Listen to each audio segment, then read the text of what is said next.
ఈవిడ భర్త అత్తమామలు ఈవిడికి పెట్టిన టార్చర్ నుంచి బయటకు వచ్చి ఇప్పుడు మున్సిపల్ కమిషనర్గా ఎదిగింది.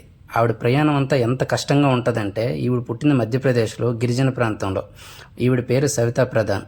పుట్టిన నుంచి చాలా మంచిగా చదివేది, 10 పాస్ అయింది, మంచి మార్కులు వచ్చాయి. బట్ వాళ్ళ తల్లి మాత్రం మంచి సంబంధం అని చెప్పి పెళ్లి చేసింది. అక్కడి నుంచి నరకం అంటే ఎలా ఉందో చూసింది. భర్త అత్తమామలు కలిసి హింసించేవారు, భోజనం పెట్టేవారు కాదంట, పనులన్నీ చేయించుకునేవారు. ఏదైనా తినాలన్నా బాత్రూమ్కి తీసుకెళ్లి సీక్రెట్గా తినేదంట. ఇంకా చచ్చిపోదాం లేదా అత్తమామని చంపేద్దామని డిసైడ్ అయిపోయిందంట. అన్ని సంవత్సరాలు నరకం చూసిందంట. వాళ్ళ నాన్నకి చెప్పి తీసుకెళ్ళమంటే పిల్లలు పుడితే సెట్ అయిపోద్ది లైఫ్ అని చెప్పారంట. ఇంక ఇదంతా మన వల్ల కాదని చెప్పి ఊరేసుకుందాం అనుకుంటే ఒకరోజు వాళ్ళ అత్త తను ఊరేసుకోవడం చూసి పట్టించుకోకుండా వెళ్ళిపోయిందంట. సో అప్పుడు అర్థమైందంట తను ఊరేసుకున్న ఎవరూ పట్టించుకోరని. అందుకని బయటకు వచ్చి బంధువుల ఇంట్లో ఉంటూ 2 పిల్లలు పుట్టేశారు అప్పటికే. సో వాళ్ళని కూడా తీసుకుని వచ్చి బాగా కష్టపడి Madhya Pradesh public service commission notification వస్తే ఆ ఎగ్జామ్కి పెట్టింది. ఫస్ట్ టైమే 83 ర్యాంక్ వచ్చింది, మంచి జాబ్ వచ్చింది.